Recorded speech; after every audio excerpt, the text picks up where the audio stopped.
One of the things I get asked a lot is how to have a great steak. And having a great steak really comes down to two things: picking the right steak and then cooking the right steak. Let's talk a little bit about picking the right steak. Here I have a large selection of steaks that are available in our stores. I got a ribeye here, here's a porterhouse, here's a sirloin, and then I have some New York strips. And in common with all of these steaks, the couple things you really want to look for is, first, you want to look for great marbling.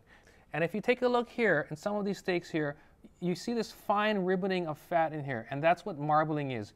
The second thing you're going to want to look for is a nice fat cap. If you take a look at here, this piece of meat here, I have a 1/4 inch cap on there, and that's really important because when you grill that steak, that cap is going to help baste the steak, and it's going to add more flavor and juiciness to the steak. You may have heard this before: fat is flavor, and that's the total truth. Now, talking about cooking that steak. You've picked a great steak, we want to cook a great steak now. What you want to make sure is you've picked a steak that is at least 3/4 of an inch to an inch thick.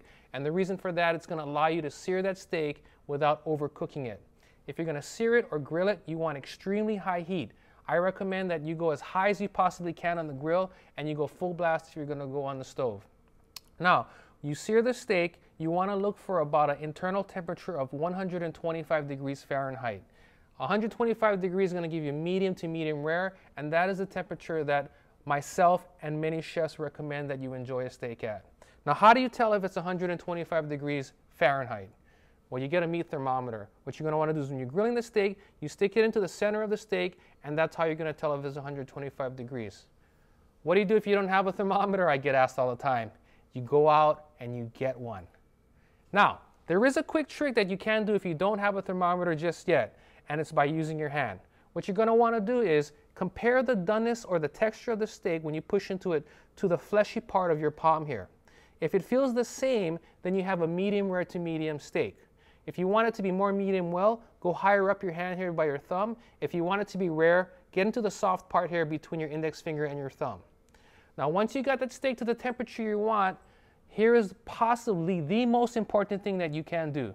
You want to let that steak rest. That's right, let it sit for about 3 minutes before you eat it. What's happening when you're grilling the steak is it's getting very, very tight because it's a muscle and the heat is really reacting with that muscle.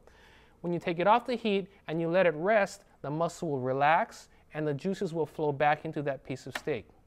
So that's it. You pick a great steak with marbling and a fat cap on there. You grill on very, very high heat to about 125 degrees Fahrenheit, and you let it rest. Enjoy. For this and other great local recipes, check us out on the recipe section.